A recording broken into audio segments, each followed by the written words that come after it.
తాగొచ్చి కొడతాడో లేకపోతే పని చేయడో ఇవన్నీ కొన్ని అలవాట్లుగా మారాయి. సో రాత్రి అర్ధరాత్రి పారిపోయి వచ్చేసింది నా దగ్గరికి. కత్తి పట్టుకుని వాడు వెనకాల వచ్చాడు, చంపేస్తాను. ఇప్పుడు 65% కేసులు ఇవే. 10 ఏళ్ళు 15 ఏళ్ళు మాకు వద్దనుకుని బయటకు వస్తున్నారు. 498A వినుంటారు మీరు. 498A ప్రకారం ఇప్పుడు ఏంటంటే 3 కౌన్సిలింగ్స్ కంపల్సరీ, లేకపోతే అరెస్ట్ కానీ కేసు ఫైల్ చేయడం కానీ చేయడానికి లేదు పోలీస్కి కూడా. మిస్యూజ్ అవుతుందని అందుకని ఈ కౌన్సిలర్స్ 3 సార్లైనా కౌన్సిలింగ్ చేస్తారు, తర్వాత ఫాలో అప్ చేస్తారు. పోలీస్ స్టేషన్ నుంచి ఫోన్ వెళ్తుంది, కలిసి ఉన్నారా, కొట్టుకుంటున్నారా, బాగానే ఉన్నారా అని కూడా అడుగుతున్నారు. అంత చేశాక కూడా కలవట్లేదు, గొడవలు అవుతూనే ఉన్నాయి, మార్పు లేదు. ఇప్పుడు ఒక అలవాటు ఉందండి, అతను తాగొచ్చి కొడతాడో లేకపోతే పని చేయడో సంపాదించడో ఇవన్నీ కొన్ని అలవాట్లుగా మారాయి కొన్నేళ్ల బట్టి. అది ఒక కౌన్సిలింగ్లోనో ఒకసారి పోలీస్ స్టేషన్కి రావడం వలన మారదు. పూర్వం ఏం చేసేవాళ్ళు అంటే తీసుకెళ్ళి 2 తగిలించేవాళ్ళు, తగిలిస్తే మారేవాడు వెంటనే. ఇప్పుడు ఆ పరిస్థితి లేదు, మనం కొట్టడానికే లేదు. సో ఎంతసేపు కౌన్సిలింగే, ఎంతసేపు మాట్లాడడమే. ఆ మాట్లాడడం వల్ల అంత తొందరగా మనసు మార్చుకుని అలవాట్లు మార్చుకోగలిగే వాళ్ళు తక్కువ. నిన్ననే ఒక కేసు, ఆ అమ్మాయి ఏం వండట్లేదు, పిల్లలు 3 ఆడపిల్లలు, వాడేమో ఏం పని చేయడు, ఈ అమ్మాయి పని చేస్తున్నా ఆ జీతాన్ని తీసుకుంటాడు, తను పని చేసినా తాగొస్తాడు, కొడతాడు. సో రాత్రి అర్ధరాత్రి పారిపోయి వచ్చేసింది నా దగ్గరికి. 3 ఆడపిల్లలు, ఆ పిల్లల్ని కూడా వదిలేసి వచ్చింది. ఎందుకంటే కత్తి పట్టుకుని వాడు వెనకాల వచ్చాడు, చంపేస్తానని. నిన్ను చంపి నేను జైలుకి వెళ్తాను, నాకేం ప్రాబ్లం లేదు అనే ఇదిలోనే వచ్చాడు. కౌన్సిలింగ్కి పంపించాం, సిడిడబ్ల్యూ కౌన్సిలింగ్కి వెళ్తే అక్కడ ఒకళ్ళ మీద ఒకళ్ళు కంప్లైంట్లు చెప్పుకున్నారు.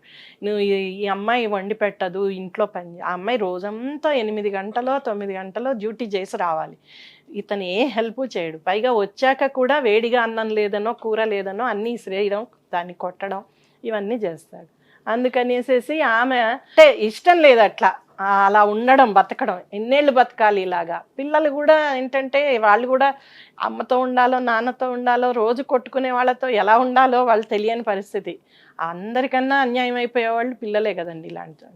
ఇప్పుడు వీళ్ళు కాస్త కౌన్సిలింగ్ తర్వాత కలిసిన్నారు, మళ్ళా 4 రోజులకోసారి ఫోన్ చేస్తున్నారు, అమ్మ మారాడమ్మా, ఇప్పుడు బాగున్నాడు, తాగి రాలేదు, కొట్టలేదు. ఎన్ని రోజులు ఉంటాడు? చాలా పెద్ద ఇష్యూ ఏంటంటే నువ్వు సంపాదిస్తున్నావు, నేను సంపాదిస్తున్నాను, నాకే హక్కు ఉంది నా సంపాదన మీద. ఇద్దరి సంపాదన ఒకటే అనుకునే రోజులు కావు ఇప్పుడు, అనుకోవట్లేదు కూడా.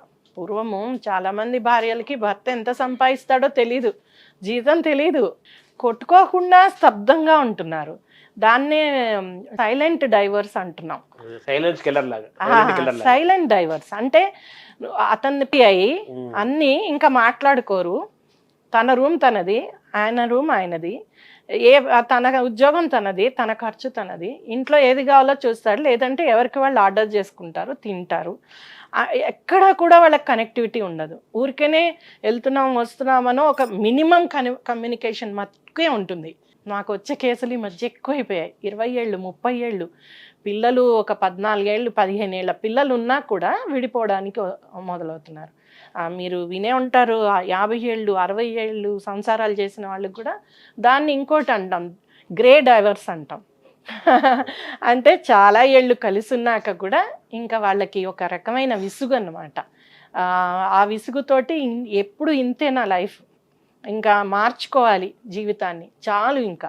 నేను ఏదో ఇన్నాళ్ళు పిల్లలు పెరగడానికో లేకపోతే పిల్లలకి చదువులకి అవసరమో ఏదో దానికోసం నోరు మూసుకుని ఉన్నాం, ఇంకా అవసరం లేదు, ఉండాల్సిన అవసరం లేదు. 10 ఏళ్ళు 15 ఏళ్ళు అయ్యేటప్పటికి చాలా ఎక్కువ కేసులు ఇవే వస్తున్నాయండి.